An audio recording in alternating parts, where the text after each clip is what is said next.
Балалар рәсем ясы республика конкурсының икенче этабы башланды. Быел ижад ярышының төп темалары Россия халыкларының мәдәни мирасы елы, Татарстанда цифрлаштыру елы, куркынычсыз юллар һәм мин үз ватаным патриоты.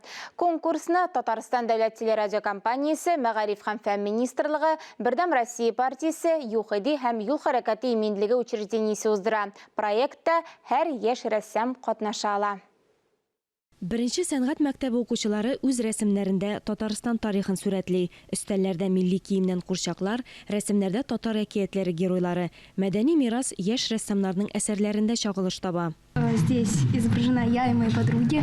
Смотрим на историю, и здесь сувениры татарские. Балалар рәсем ясы конкурсына ясалган картиналар энәсеннән җебенә кадәр уйланылган. Традицион милли бизәкләр, хатын-кызлар киемнәре, Айгөл Нәҗипованың хәтта традицион ашлары да бар.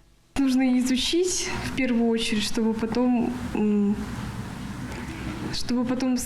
правильно изобразить как раз-таки национальное достояние. Яшь булуларына карамастан, балаларның мәдәниятны өйрәнүдә тәҗрибәсе зур. Педагоглар белән бергә Хазинә дигән татар гореф-гадәтләре турында китап бастырганнар.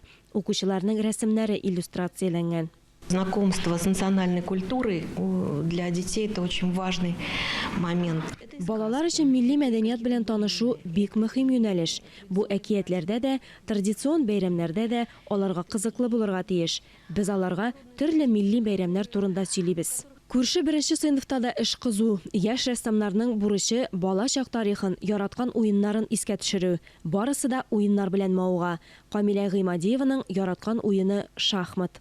Это очень развивающая игра. Мне кажется, многим интересно в нее играть.